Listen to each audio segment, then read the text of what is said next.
I just want to see the stage, Daddy, cried Daisy, tugging at Finn Dawson's hand as the crowd around them surged like a wave of bodies and noise. I know, Bug, I know, Finn said, crouching down to her level. But we've got to stick together, okay? Stay close to me. She nodded, her little strawberry blonde curls bouncing under her sparkly headphones. Finn adjusted her pink backpack with one hand and scanned the sea of people packed into the open-air amphitheater. It was Daisy's first concert, her favorite band, the Firelights, and her birthday gift. Finn had saved for months just to afford the tickets. They weren't close to the stage, but Daisy didn't seem to care. She just wanted to dance and sing and feel the music. He tucked his worn flannel shirt tighter around himself as he guided her through the crowd, weaving between groups of teenagers and couples with margaritas in hand. He wasn't dressed like most of them. His jeans were faded, his boots scuffed, and his hands calloused from long hours at the auto shop. But Daisy's smile made every sacrifice worth it. Then he saw her, tall, poised, and completely lost. She stood near a vendor cart, looking around like she'd just landed on another planet. Long dark hair flowed over her shoulders, and her simple black tee and jeans didn't scream wealth, but her posture did. Or maybe it was the way she held herself, like she was used to being obeyed, but not used to being alone. Her phone was clutched uselessly in her hand. She clearly wasn't getting any signal. Daisy tugged him forward again, but when they passed the woman, Finn paused. Something about her caught his eye. Maybe it was the way she bit her lip, trying not to panic. She clearly didn't belong in a crowd like this. You all right? He asked. She looked up, startled. I think I took the wrong exit from the VIP section. I was trying to find Gate C. Now I'm just here. Somewhere. Finn raised a brow. Gate C's on the other side of the stadium. He glanced down at Daisy. This one's for general admission. It gets packed down here. Yeah, she said, brushing lint off her jeans. I'm starting to notice that. He hesitated. He didn't usually talk to women like her. She looked expensive, but she also looked like she hadn't breathed in a few minutes. I can walk you, he said finally. If you want. She looked at Daisy, then back at him. You sure? I don't want to pull you away from your night. Daisy piped in before he could answer. It's okay. We were just trying to see the stage better anyway. You can come with us. There was something disarming about the little girl's voice, something that made the woman's shoulders relax. I'm Nola, she said, offering her hand. Finn, he replied, shaking it. And this is Daisy, my daughter. Nola crouched to Daisy's level. Daisy. I love your headphones. Thanks. They're glittery. Nola smiled, then straightened. Lead the way, Finn. As they walked, Finn gently guided them through the crowd, using his height and steady pace to part the chaos. Nola stayed close, her arm brushing his more than once. The lights from the stage cast streaks of color across her face, and every now and then, she looked over at him like she was trying to figure him out. You do this often? She asked over the music. Crowds? Not unless there's a 6-year-old dragging me through them. Daisy giggled, swinging her arms. You're not like most of the guys I've met at events like this, Nola said. I'm guessing most of them don't have PB&J crusts in their pockets. She laughed, really laughed, and Finn couldn't help but notice how her eyes crinkled when she did. Eventually, they reached the perimeter near the VIP section. A security guard waved at Nola, but she didn't move. Well, she said, turning to face him. Thanks for the rescue. I owe you. Finn shrugged. You don't owe me anything. Still, she said, pulling something from her pocket. At least let me get you and Daisy a snack or something. He glanced down and saw a sleek black card in her hand, something he'd only ever seen in movies. Nah, we're good. I packed snacks. She blinked. You sure? Yeah. But thanks. Nola looked at him like he was the first man who'd ever turned her down. Then she smiled again, softer this time. Okay. Well. Happy birthday, Daisy. Daisy beamed. Thank you. And just like that, Nola stepped past the security rope, disappearing into the VIP section. Finn stood there for a second longer, wondering what kind of woman got lost in a concert crowd and still made an impression like that. They found a spot along a railing with a good view of the stage, and when the band came on, Daisy screamed with joy.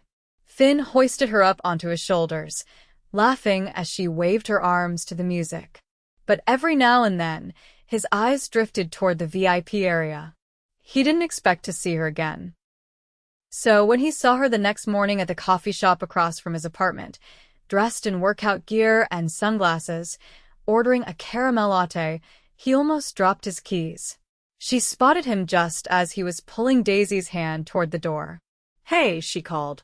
He turned, startled. Nola? She grinned. Small world. What are you doing here? I live a few blocks up, she said casually, stirring her drink. I jog this way sometimes. Finn's brain paused. She lived here? In this neighborhood? She looked down at Daisy. Hey, birthday girl. Did you have fun last night? Daisy nodded shyly. It was the best night ever. Finn cleared his throat. You live around here? She hesitated, like she wasn't sure how much to say. Sort of. I've got a place nearby, but I mostly live uptown. I'm just visiting for a while.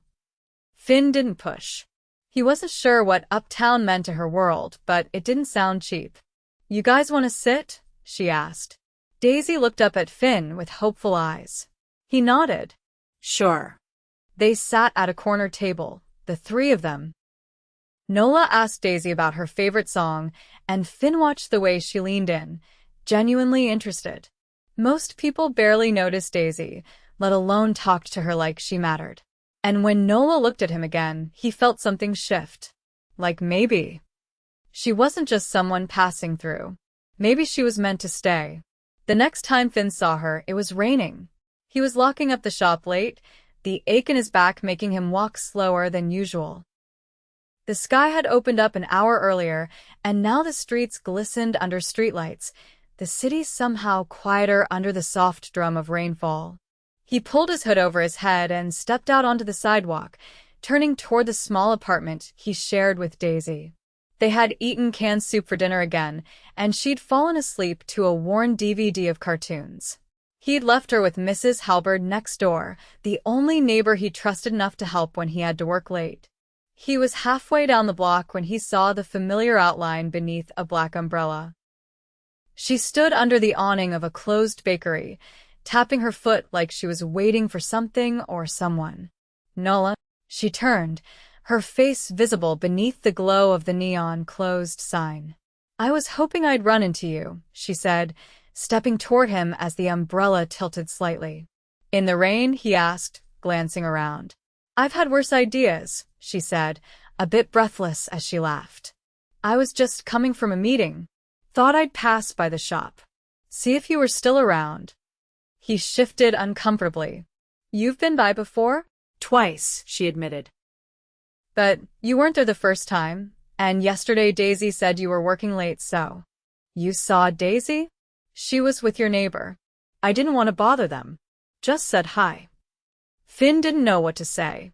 No one went out of their way for him. Certainly not someone like her. You okay? She asked, stepping closer. You look like you've walked through 3 storms. He glanced down at his soaked hoodie and jeans. Feels like I have. Come on, she said, holding the umbrella higher. Let me walk you.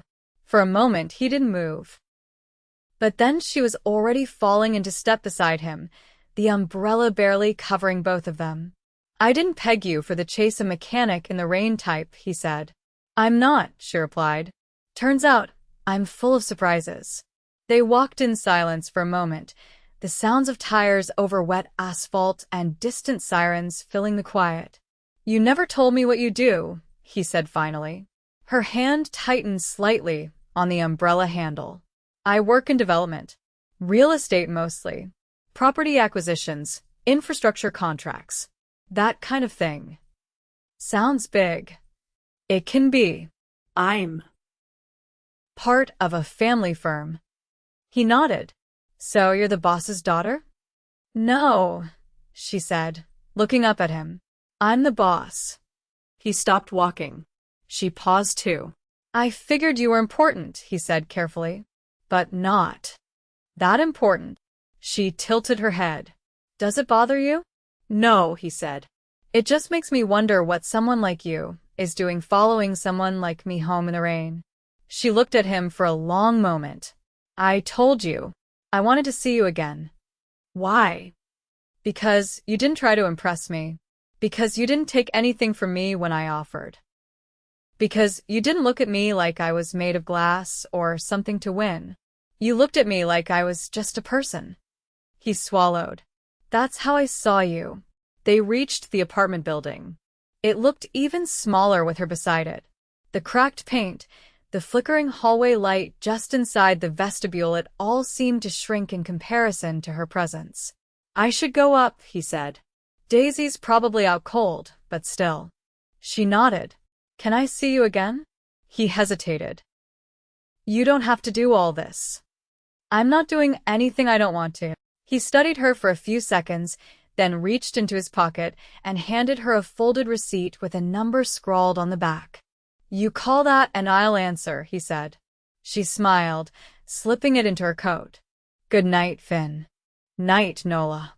He watched her walk back into the rain, her umbrella bobbing gently as she disappeared down the street. 2 days passed before she called.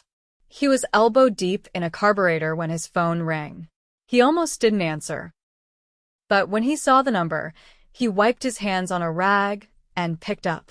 I'm outside, she said. He stepped out of the garage to find a black SUV idling by the curb. The window rolled down, and she leaned across the passenger seat. Busy. Always. I brought lunch. She stepped out, holding 2 paper bags from a local deli, and handed one to him. Hope you're not allergic to mustard. He opened it and blinked. You remembered that from Daisy's sandwich. I remember a lot. They sat on the tailgate of a truck parked near the garage. She kicked her heels lightly, her shoes just barely not touching the ground. Do you always show up with sandwiches for guys you barely know? He asked. Only the ones who carry glittery headphones in their back pockets. He chuckled. That was a one-time thing. Shame. They ate in silence for a few minutes, watching the clouds shift across the afternoon sky. Why'd you really come? He asked finally. She looked over at him. Because I can't stop thinking about you. He didn't move. You're not like anyone I know, she continued. Everyone in my world wants something. They want a contract, a favor, a seat at the table. But you just looked at me. I don't have anything to offer, he said quietly. That's not true. You have everything I've never had. He turned toward her. Like what? Honesty, stability, purpose. He shook his head, setting down the sandwich. You don't know what my life is like. I get up before the sun.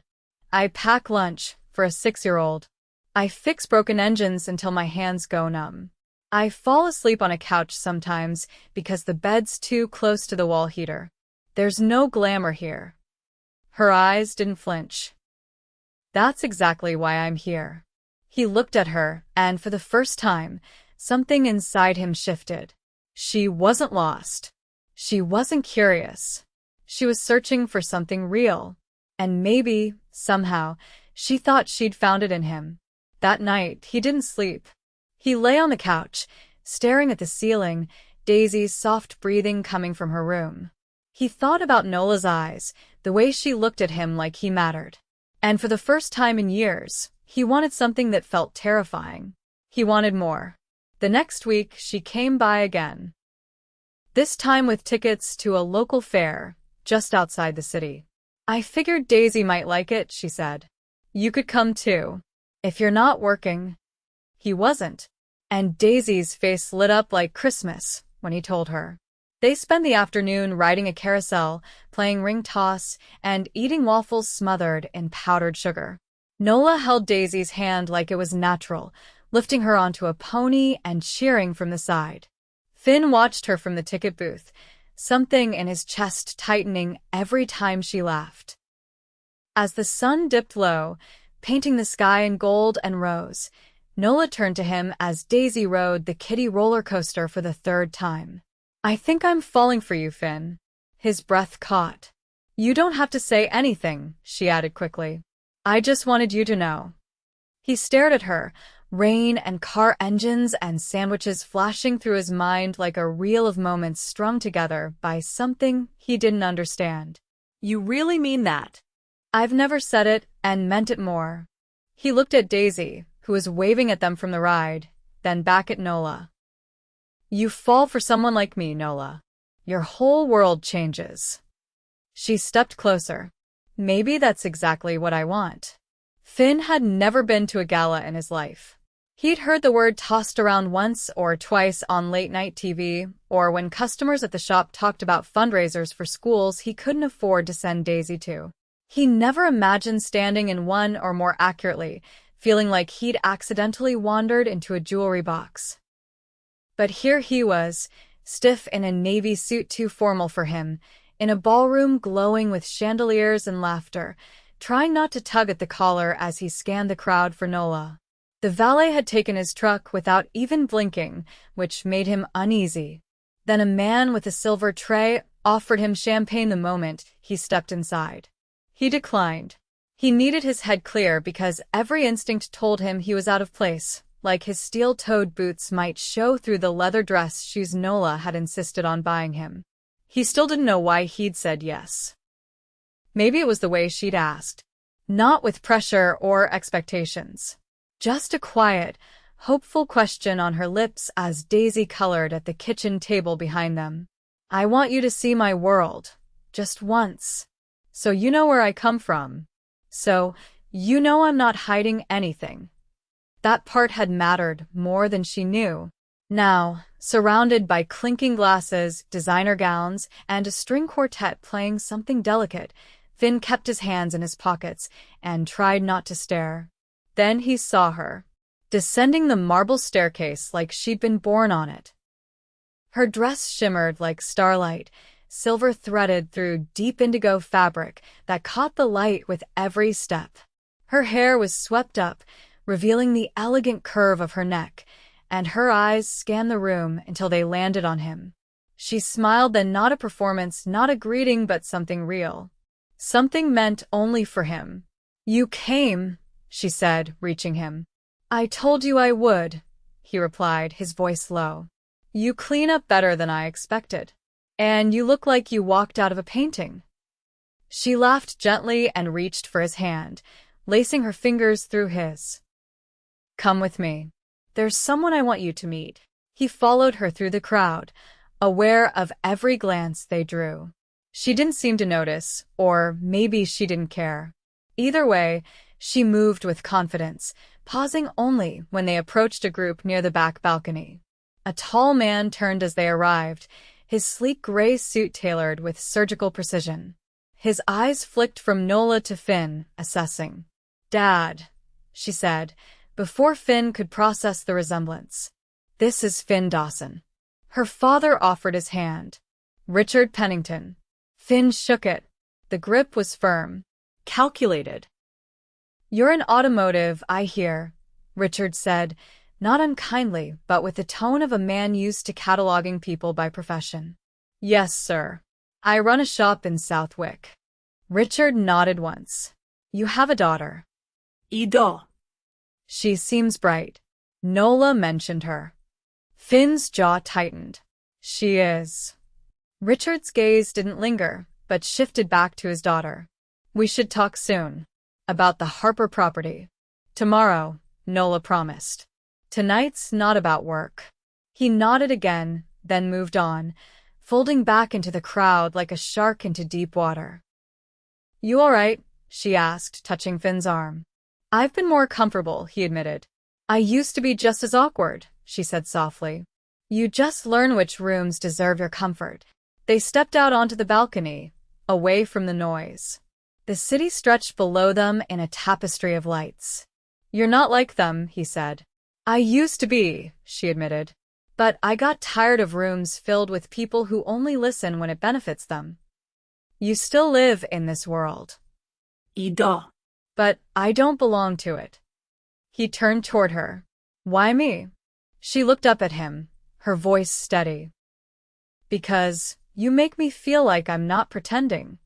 For a long moment, the world fell away. Then her phone buzzed.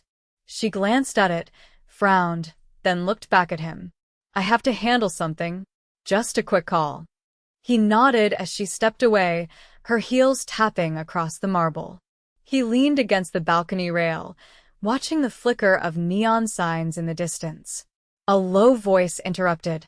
You know she's not staying, right?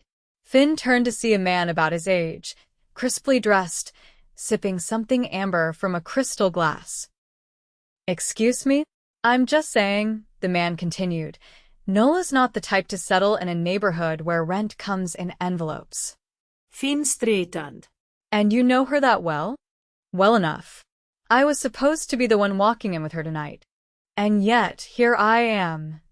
The man's smile was thin. She's impulsive. She'll get bored. They always do. Finn didn't answer. The man clapped him on the shoulder once and walked away. Nola returned a few minutes later. Her brow creased. Everything okay? He asked. Just some investors dragging their feet. He didn't mention the man. Not yet. Instead, he said, let's get out of here. She blinked. Now. Yeah. I've had enough crystal glasses and polished floors. She hesitated, then nodded. Come on. I know a place. They slipped out through the side entrance, her heels in one hand, his suit jacket in the other. She hailed a car, but he stopped her. Walk with me. They wandered through the city until the lights dimmed and the noise softened. Eventually, they reached a quiet stretch of river, the water dark and calm. She sat on a bench, pulling her knees up slightly. I used to come here when I was a teenager, she said. Back when I thought I could outrun everything. He sat beside her. Did it ever work? No. But I liked the idea of running somewhere instead of from something. He looked at her profile in the faint light. You're not running now. She turned to him. No. I'm not. Silence stretched between them, but it wasn't uncomfortable. Then he said carefully, that guy at the party. He said something. Her posture changed slightly. He said you don't stay. She exhaled. Colin. He's harmless. Entitled, but harmless. Is he wrong? She turned fully toward him, voice low. I've walked away from a lot of people, but not because I was bored. Because they never saw me. They saw an investment, a legacy, something to brag about. But you. You see right through me. He held her gaze. I don't want to be a project. You're not. You're the first thing in my life that feels unshakably real. He hesitated. And what happens when real gets hard? Then we face it, together. He didn't kiss her. Not yet. But he took her hand, and she curled her fingers against his like they'd been made to fit. When he got home, Daisy was asleep on the couch, curled under the blanket with her stuffed bear. He carried her to bed and lingered in her doorway, wondering if her world was changing just as fast as his was. The next morning brought a knock at the garage door before he'd even unlocked it. He opened it, expecting a customer. It was Nola. She wore plain jeans, a hoodie, and sunglasses. She lifted them as she stepped inside. I have a proposition, she said. Good morning to you too. I mean it. I bought a property out in Willow Bay. It's just land right now, but I want to build something different. Not condos. Not some sterile plaza. A community center. With real jobs. Real training. A garage. A daycare. A market. He stared at her. I want you to run the garage. Build it from the ground up. I want to invest in your work. In your future. He stepped back. That's big. She nodded. It is. And you'd just hand that to me? No, she said. I'm not handing you anything. I'm asking you to build it with me. He looked around the shop, the peeling paint, the rusting shelves, the cracked floor stained with oil and time. Then he looked at her. You're serious? Completely. He didn't answer right away. But something in his chest exhaled. A door he'd kept shut for years finally creaked open. You're not like anyone I've ever met, he said. She smiled. And you're exactly what I didn't know I needed. This time, when they stepped outside, he didn't look back. And neither did she. The construction site buzzed with the steady rhythm of progress, hammers striking beams, the low hum of engines, voices shouting above the wind. Finn adjusted the strap on his hard hat and stepped back to inspect the steel framework rising against the sky. The garage was taking shape faster than he'd expected. The walls were skeletal for now, but the bones were strong. It was the kind of place that would stand for decades, maybe longer. He wiped his hands on his jeans and turned as a pair of headlights swept over the gravel. A sleek midnight blue SUV glided to a stop near the site office. The door opened and Nola stepped out, wearing a wool coat and heeled boots, her hair half pinned like she'd rushed out before finishing the look. She crossed the lot with purpose, her eyes immediately finding his. You look like you've been at this since sunrise, she said, stopping in front of him. I have. Did you even eat? Couple of granola bars. She reached into her coat pocket and handed him a wrapped sandwich. This is not a sustainable diet. He took it with a grateful nod. You didn't have to. I wanted to. Besides, I owed you for making me late to my own meeting last night. You insisted on helping Daisy finish her science project. She insisted. I just didn't say no. Finn couldn't help the way his chest warmed. You're good with her. She's easy to love. He studied her for a moment, then glanced toward the pile of plans on the site table. You want to see something? She nodded, and he led her inside the temporary trailer where blueprints and sample tiles covered nearly every surface. He pointed to a sketch laid out across the center table. That's the layout for the apprenticeship wing. We added space for a tool library. Kids who can't afford their own gear can borrow what they need. Nola leaned over the drawing, her fingers trailing the lines. This is better than I imagined. That's because you let me do it my way. She turned her head. I trust you. A knock interrupted them. One of the foremen poked his head in. Finley, you've got someone asking for you out front. Finn Froned. Who? He wouldn't say. Said he's from the city office. Finn followed the man out and found a middle-aged man in a brown windbreaker standing near the fence. He held a clipboard and wore the sour expression of someone who hadn't had a good day in years. You Finn Dawson? Yeah. I'm here about the property permits. There's a discrepancy with the zoning on the eastern boundary. Until it's sorted out, you're not authorized to continue foundation work. Finn's stomach dropped. We already cleared zoning with the county. There's a new complaint filed. We have to investigate. Nola appeared beside him, her voice direct. Who filed the complaint? The man shrugged. Didn't say. But the city's taking it seriously. You'll get a formal notice by end of day. He walked off, leaving them standing in the gravel. Someone's trying to stop the build, Finn said quietly. Nola's jaw tightened. There's only one person who knew about the eastern plotline adjustment. He looked at her. Your father? She didn't answer. That night, Finn sat on the floor of the apartment, Daisy dozing beside him with a crayon still clutched in her fingers. Her school project sat completed on the coffee table, and the scent of drying glue lingered in the air. Nola stood in the kitchen, arms crossed, her voice low. He thinks he's protecting me. My father. He thinks you're a distraction. Finn leaned back against the couch. He's not wrong. What? I am a distraction. You're building empires. I'm teaching kids how to change brake pads. Nola crossed the room and sat in front of him, her knees beside his. Don't do that. Don't pretend this isn't real just to make it easier to walk away. I'm not walking away. Then why are you trying to convince me this doesn't matter? Because I've seen what happens when people like me get too close to people like you. Eventually, the world you belong to pulls you back. I don't belong to that world anymore. I haven't for a long time. He looked at her, not with doubt, but with fear. Fear that she'd wake up one day and realize she missed five-star luncheons and business-class flights. That a cramped apartment with toy cars and unpaid bills wouldn't be enough. She reached for his hand. I've had a life that was full of everything but meaning. And then I met a man who walked me through a concert crowd without asking for anything in return. Who gave my name weight not because of who I was, but because of who he was. He didn't speak, but he didn't pull away. I'm fighting for this, Finn. Whether or not you believe it yet. The next day, she went to war. She met with city officials, brought in her own legal team, and filed counterclaims backed by documentation Finn hadn't even known. She'd kept emails, contracts, zoning maps.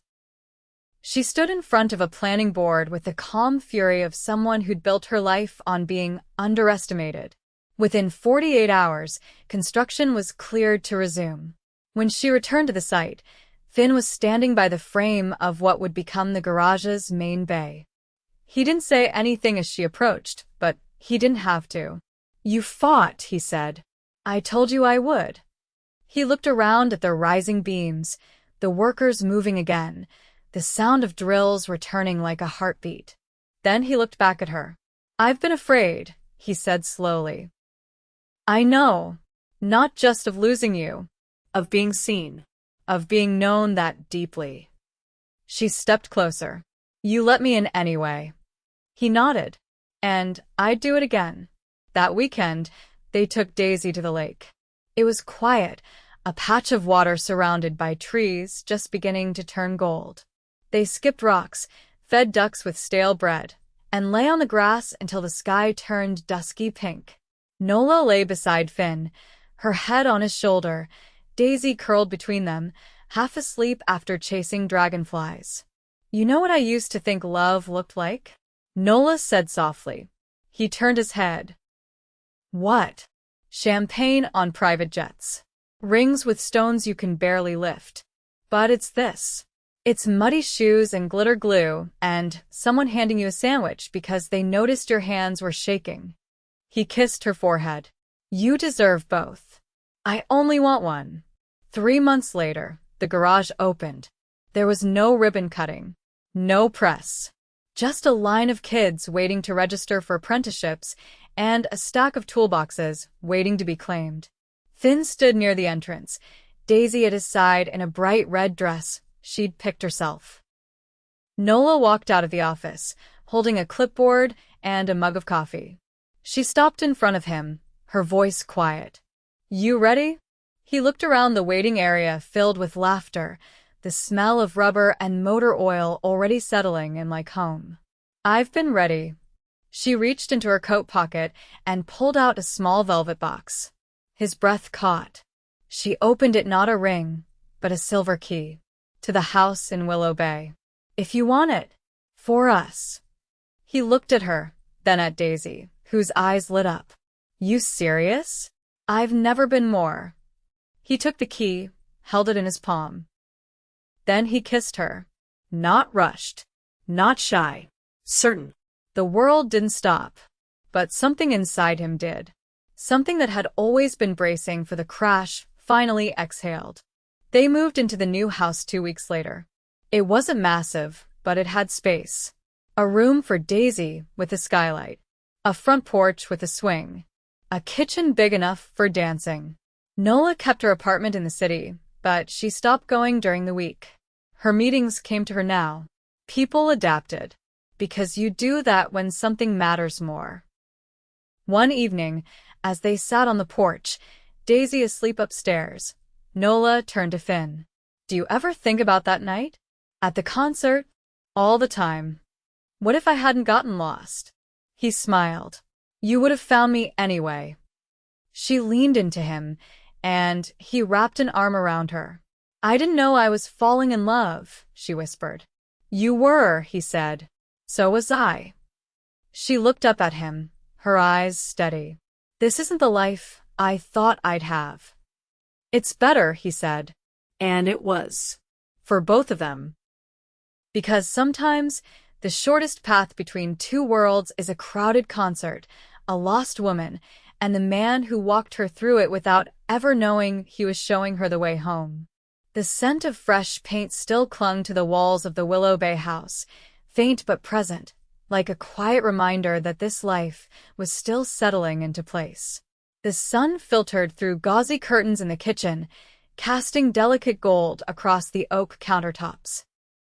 Finn stood barefoot near the stove, flipping pancakes with one hand while Daisy, wearing a paper crown she'd made at school, colored at the table with intense concentration. A vase of lilacs Nola's favorite sat between them, slightly off-center. Nola came downstairs in a soft blue sweater, her hair loose from the braid she'd worn to bed. Her steps were quiet, but he noticed her the second she entered. He always noticed her. "You made breakfast," she said, smiling as she crossed to him. "You make deals with billionaires," he replied.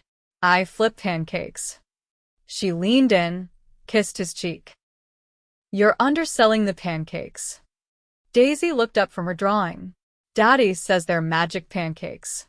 If you eat 3, you can fly." "That true?" Nola asked. Finn handed her a plate. "It's true for 6-year-olds wearing crowns. Grown UPS just get a sugar rush." They ate together at the table, the kind of morning that didn't need music or conversation to feel full. But something about Finn's silence made Nola pause. He hadn't touched his pancakes. "What's on your mind?" she asked gently, her hand brushing his under the table. He looked at Daisy, then back at her. "Something came in the mail yesterday. From the county." Nola sat up straighter. "Is it about the garage?" "No," he said. "It's personal. It's about Daisy's mom." She blinked. "I thought she left before Daisy turned 2. No contact since. Until now." Nola's voice dropped. "What did the letter say?" "She wants to meet," Finn said. "She's back in the state. Says she's clean now. Wants to talk." Daisy was humming softly, still coloring, oblivious. Nola kept her voice low. "What do you want to do?" "I don't know. Part of me wants to throw it away." The other part. She's Daisy's mother. She doesn't remember her, but maybe she should have the choice.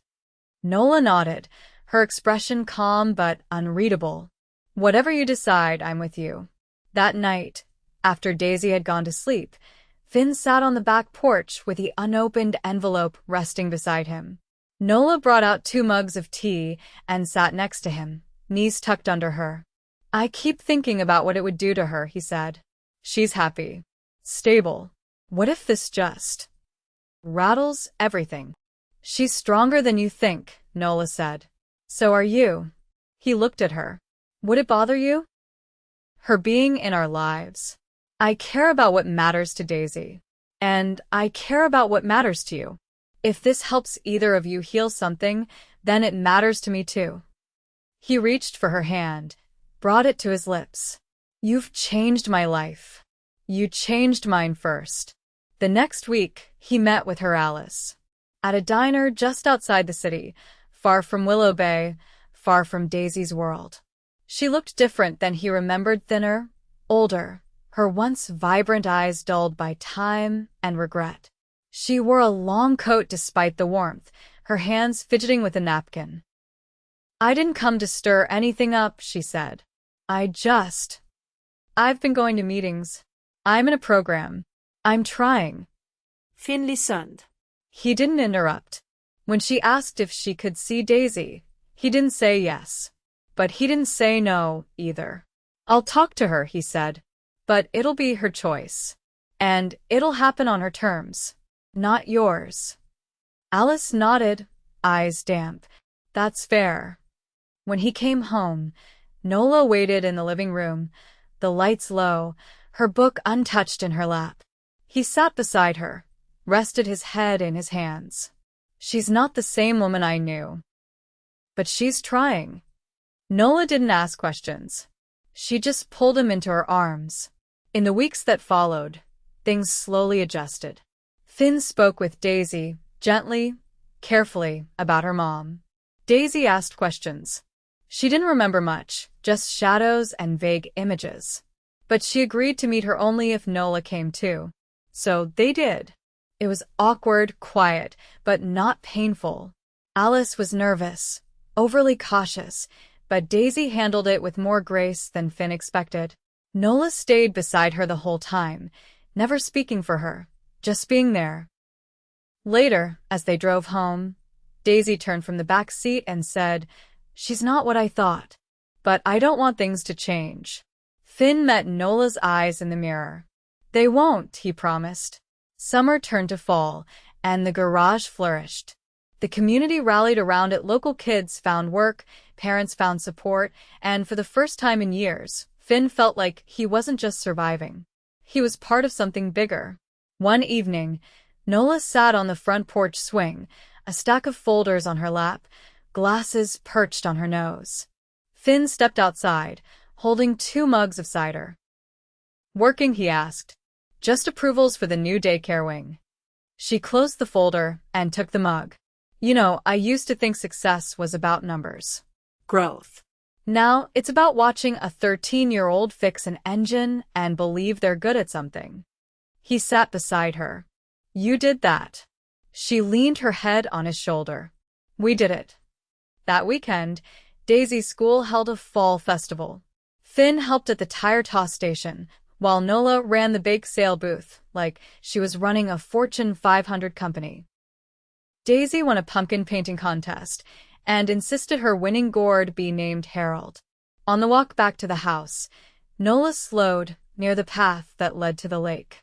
The trees were turning, leaves swirling in golden arcs across the path.